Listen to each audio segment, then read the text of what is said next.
사도 바울은요, 자기 안에 또 다른 법이 있어서 그것이 하나님을 따르려는 마음과 싸워서 죄의 법 아래로 끌고 간다, 이렇게 고백을 했습니다. 자기 안에 있는 영적 싸움이 있다는 것은 그래도 아직 영적으로 살아있다라는 증거입니다. 죽은 사람은 안 싸워요.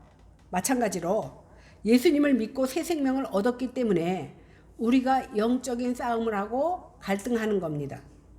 우리 속에 새 생명이 있기 때문에 죄로 인한 갈등이 생기는 것입니다. 새 생명이 마음속에 없으면요, 사람들은 죄에 짓고도 갈등하지 않습니다. 왜? 남들도 다 그렇게 하는데 라고 나를 합리화시킵니다. 하지만 하나님께서 우리를 조금씩 변화시키고 다듬어 가실 것을 믿고 우리는 인내하며 싸워나가야 됩니다. 사도 바울은요, 사도 바울 같은 그 대사도도 지난주에 보니까 나는 죄가 나를 사로잡았다라고 고백할 정도로 갈급했는데 보통 사람인 우리는 오죽하겠습니까?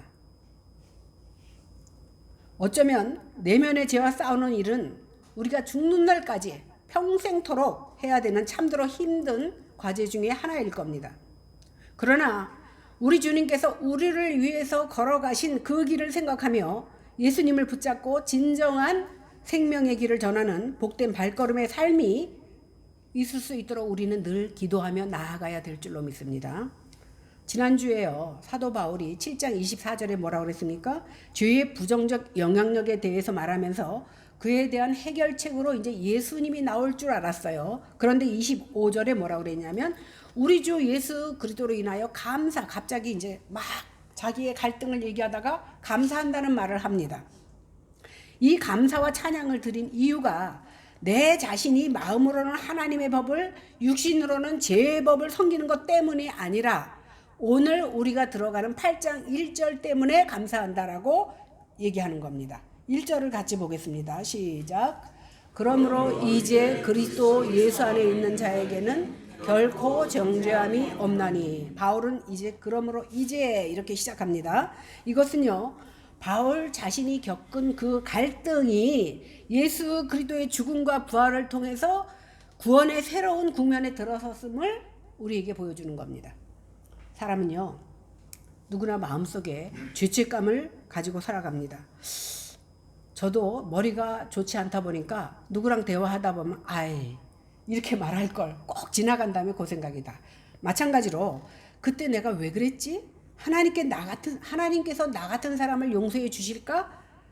이런 같은 죄를 반복하는 나를 하나님께서 받아주시는지에 대해서 고민할 때가 있습니다. 그래서 바울도 뭐라 그랬습니까? 오호라, 나는 공고한 사람이로다. 공고하는 비참한이라 그랬잖아요. 나는 비참한 사람이구나. 이 사망의 몸에서 누가 나를 건져내랴, 이렇게 탄식했던 겁니다. 그런데 8장에 들어오니까 분위기가 확 달라지지요. 지난주까지는 죄와의 싸움, 나는 왜 하나님의 법을 따르지 않고 육신의 법으로 사로잡혀 있는가라고 고민했는데 8장에 들어가니까 예수 그리스도 안에 있는 자에게는 결코 정죄함이 없다, 이렇게 복음의 말씀을 증거합니다. 바울은요, 죄를 한 번도 안 지은 사람에게 정죄함이 없다, 이렇게 말하지 않았습니다. 또 완벽하게 살아가는 사람은 정죄함이 없다, 이렇게도 말하지 않았습니다. 예수 그리스도 안에 있는 사람은 정죄함이 없다는 겁니다. 누구 안에? 예수 그리스도 안에. 왜 그렇습니까? 예수님께서 우리의 죄값을 담당하셨기 때문입니다. 우리는 죄가 없어서 의인이 된 것이 아닙니다. 예수님의 의를 힘입었기 때문에 의롭다 하심을 받은 겁니다. 그러므로 성도는 죄책감에 붙잡혀 살지 말아야 됩니다. 물론 죄를 지었을 때는 회개해야죠. 그러나 회개한 후에도 계속 이거는 좀 큰데 용서해 주실까? 아마 하나님께서 내가 반복해서 똑같은 죄를 지니까 나를 싫어하실 거야. 나는 용서받을 수 없어. 내가 나를 볼 때는 내가 나도 용서가 안 돼. 이런 생각할 때가 있습니다. 그러나 이것은 복음의 은혜를 제대로 누리지 못하는 결과입니다. 성도라고 해서 실패 안 합니까? 성도도 실패합니다. 그런데 성도는 실패하지만 다시 일어설 수 있는 은혜가 있는 사람이 바로 성도입니다. 과거에는 죄가 나를 지배했습니다. 그러나 이제는 아닙니다. 과거에는 죄책감에 눌려서 잠을 못 이룰 때가 많았습니다. 그러나 이제는 아닙니다. 과거에는 내 힘으로 살아보려고 했습니다. 그러나 이제는 하나님을 의지해서 살아가려고 합니다. 과거에는 내 중심으로 살았습니다. 그러나 이제는 하나님 중심으로 살아가려고 애씁니다. 그래서 사도 바울은 예수 그리스도 안에 있는 자에게는 결코 정죄함이 없다라고 선언한 겁니다. 그 이유가 무엇입니까? 복음 안에서 자유함을 얻었기 때문입니다. 2절 보겠습니다. 시작. 생명의 성령의 법이 여기서 그리스도 예수 안에 있는 생명의 성령의 법이라는 것은 뭐냐면 성령 하나님께서 예수 그리스도의 복음을 통해서 주시는 우리에게 주시는 영생을 말합니다. 그 뒤에 죄와 사망의 법은 율법을 가리킵니다. 율법은 우리에게 죄를 깨닫게 하고 결국은 우리로 사망에 이르게 합니다. 죄가요 우리의 발목을 잡아서 다시는 그러지 말아야지 결심했는데 또 넘어집니다. 이번에는 끊어야지 그랬는데 또 반복합니다. 이것이 인간의 연약함입니다. 그런데 성령께서 역사하시면 우리의 삶의 모습이 달라집니다. 신앙생활은요 단순히 내 의지로 죄를 이기는 것이 아닙니다. 우리가 내 의지로 죄를 이길 수 있을 것 같지만 성령의 능력으로 죄를 이기는 겁니다. 예수를 믿으면서도 과거의 습관을 끊지 못하는 사람이 있는데 내 힘으로는 안 되지만 성령의 도우심을 받으면 끊을 수 있습니다. 그래서 기도해야 되는 겁니다. 성령 하나님께서 예수 그리스도의 대속의 복음으로 우리에게 의를 주시고 죄와 사망의 율법으로부터 자유하게 만들어 주셨습니다. 우리에게 영원한 생명을 은혜로 주셨습니다.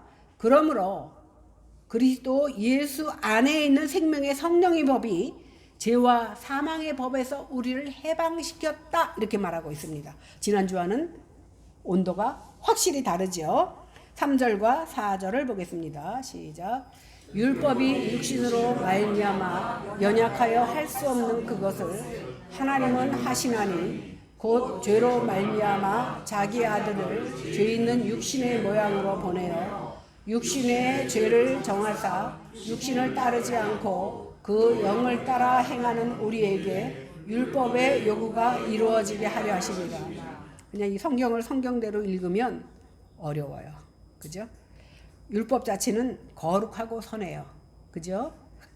그런데 인간을 의롭게 하거나 구원할 능력은 없다 그랬어요. 그것이 율법의 한계라고 그랬습니다. 율법은 죄를 지적해 주지만 죄를 없애 주지는 못합니다. 문제는 율법을 받은 우리의 육신이 연약하다는 것이 문제입니다. 율법은 우리에게 거룩하라, 죄 짓지 말라 이렇게 명령할 뿐 그것을 행할 능력까지 주지는 못한다는 겁니다. 율법은 우리가 죄인임을 비춰주는 거울은 될 수 있지만 그 죄를 닦아주거나 없애주지는 못한다는 사실입니다. 이렇게 인간과 율법이 실패한 자리에서 오늘 우리가 신앙생활을 하면서 가장 자주 느끼는 무력감이 뭐냐 하면 하나님의 말씀대로 살고 싶지만 내 뜻대로 안 된다는 거예요. 이런 절망이 우리 가운데 있습니다. 그런데 우리가 할 수 없는 그것을 하나님이 하십니다. 어떻게 해요? 하나님이 우리로서는 불가능한 이 일을 이루셨는데 어떻게 이루시냐 하면 하나님이 직접 구원에 개입하셔서 우리에게 주시는데 아무 죄도 없는 자기 아들을 죄 있는 육신의 모양을 입고 이 땅에 내려보내신 겁니다. 하나님은 죄 없으신 독생자 예수 그리스도를 타락한 인간의 이 죄 있는 모습을 가지고 이 땅에 보내셨다라는 겁니다. 주님은 우리와 똑같이 굶으면 배고프시고 누가 때리면 아픔을 느끼시지만 예수님은 죄는 없으신 분입니다. 죄가 없으셔야 우리의 죄를 대속할 수 있기 때문입니다. 예수님께서는 십자가에서 우리가 받아야 할 죄의 형벌과 판결을 예수님의 몸에다 집행하십니다. 사형 선고를 내리신 거예요. 우리가 받아야 마땅한 그 죄를 짊어지시고 십자가에서 사형을 당하십니다.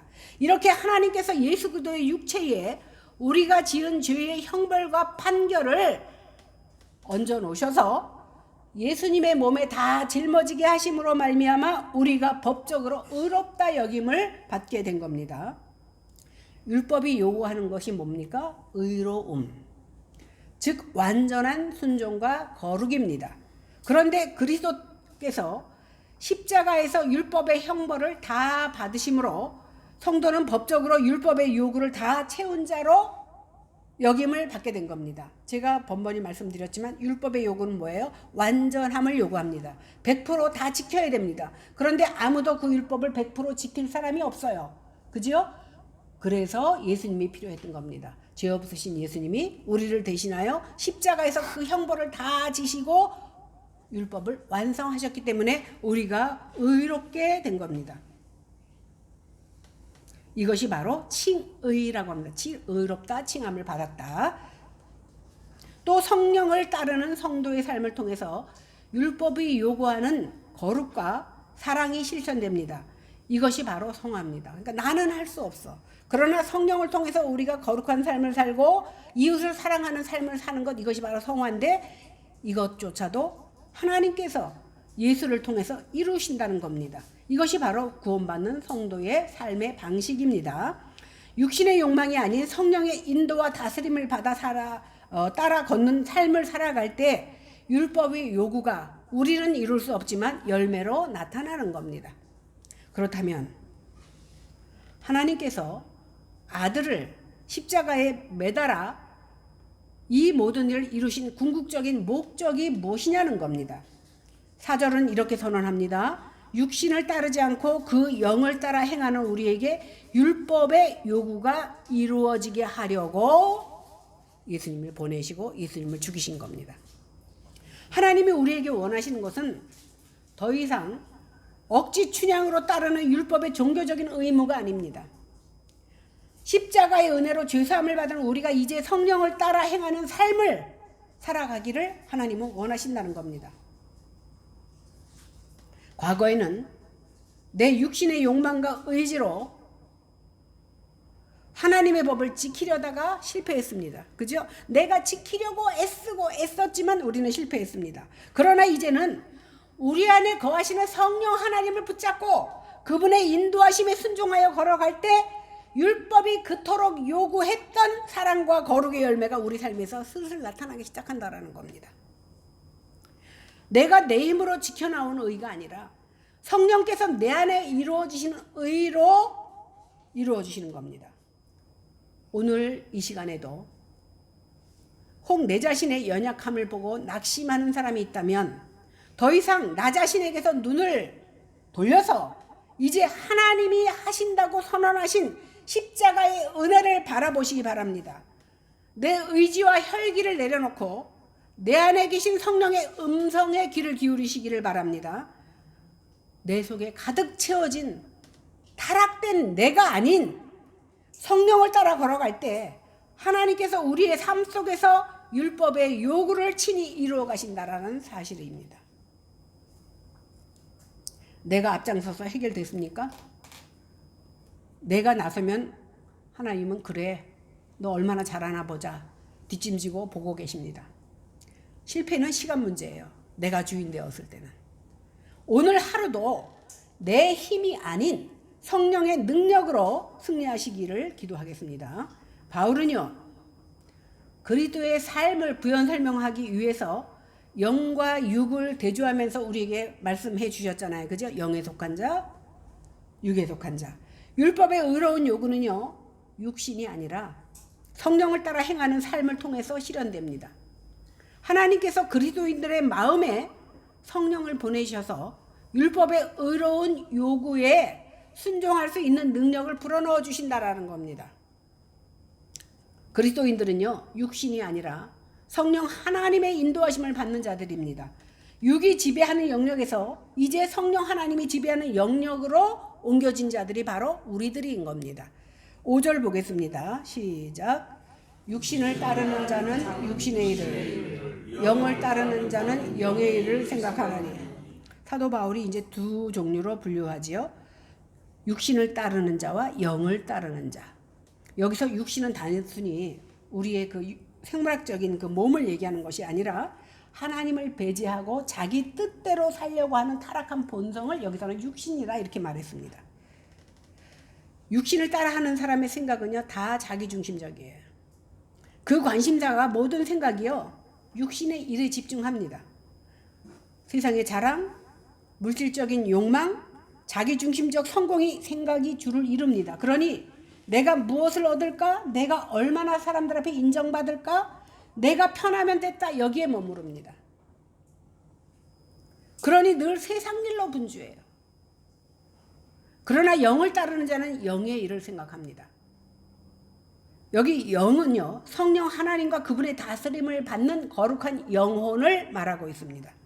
영의 생각은 영혼의 구원을 추구하고 하나님을 따르고 깨닫게 되고 영적인 성숙, 그리고 어떻게 하면 하나님의 나라를 확장시킬까, 이런 거룩한 고민을 하면서 사는 사람이 영에 속한 사람입니다.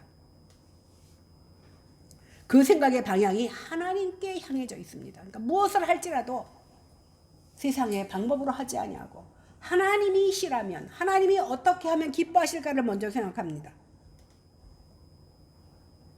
그러니까 사람의 생각이 어디를 향해 있느냐에 따라서 그 사람의 영적 방향이 설정됩니다.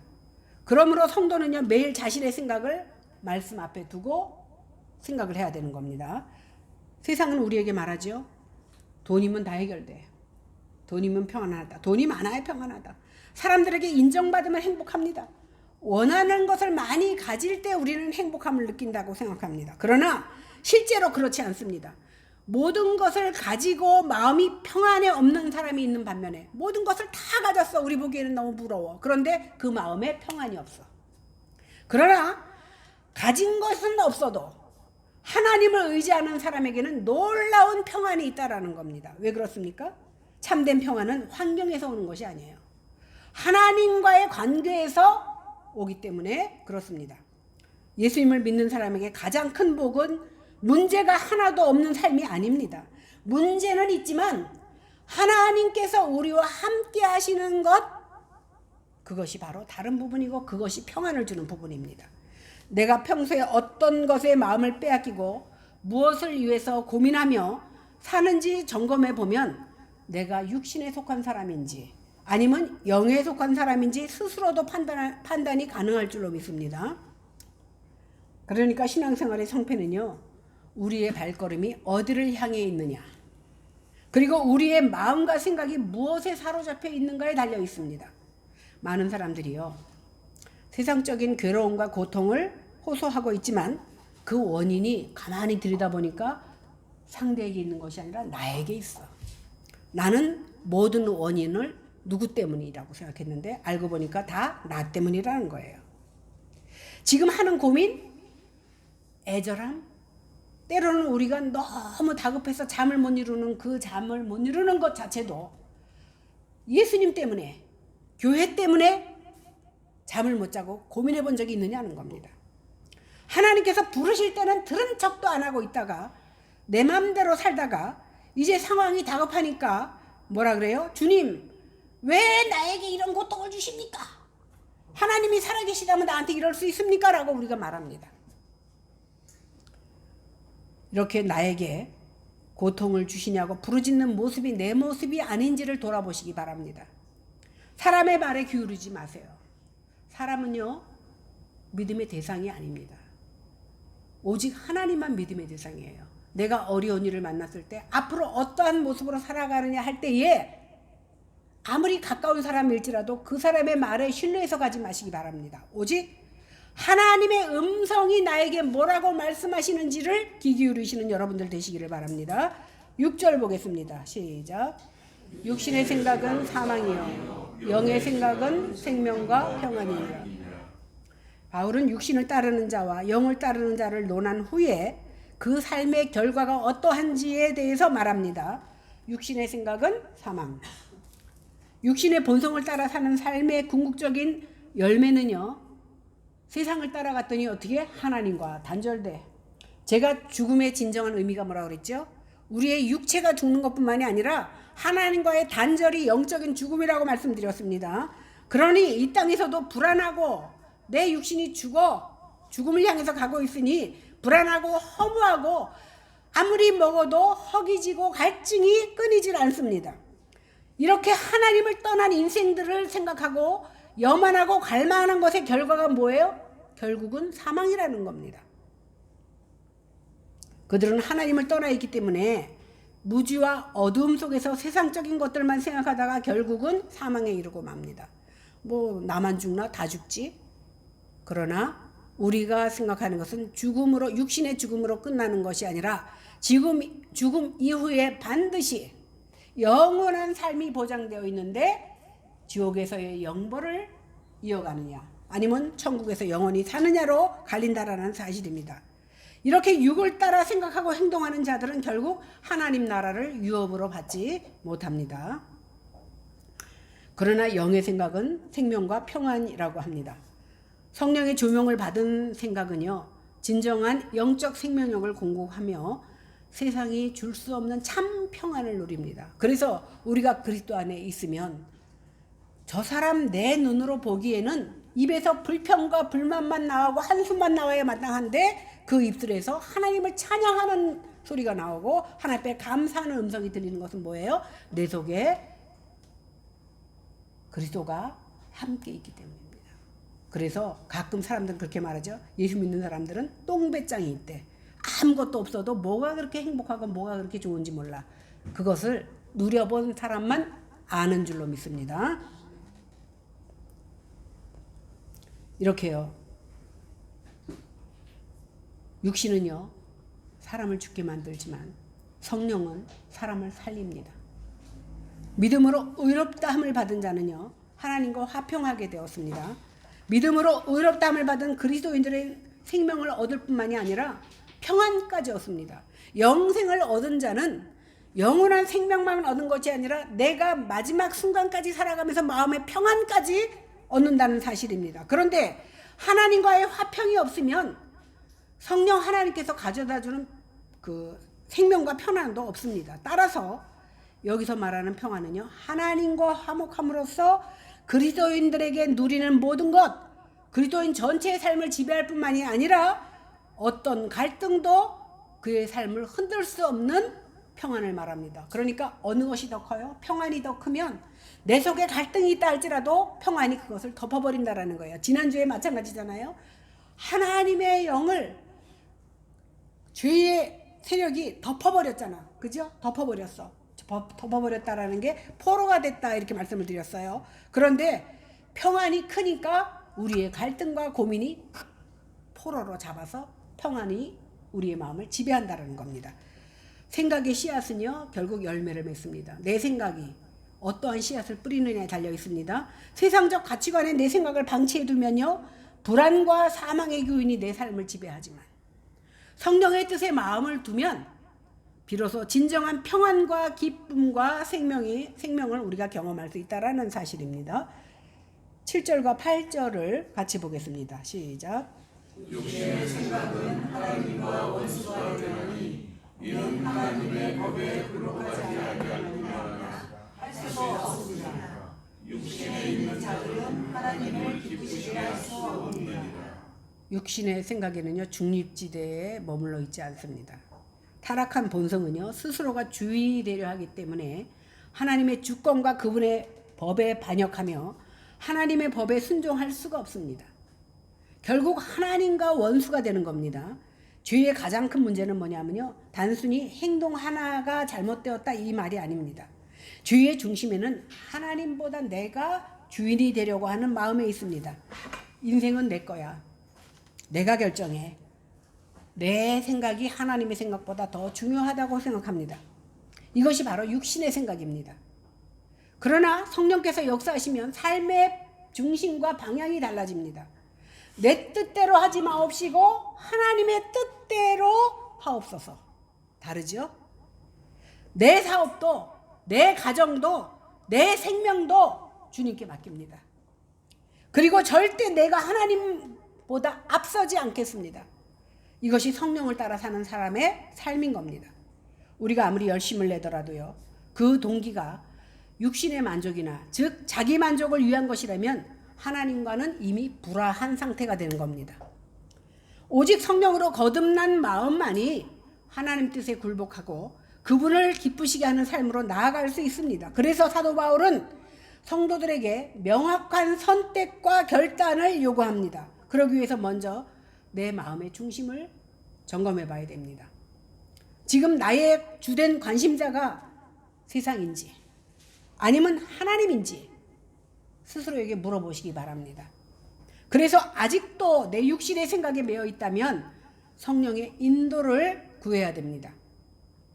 내 힘과 의지로는 하나님과 하나님의 법에 순종할 수가 없습니다.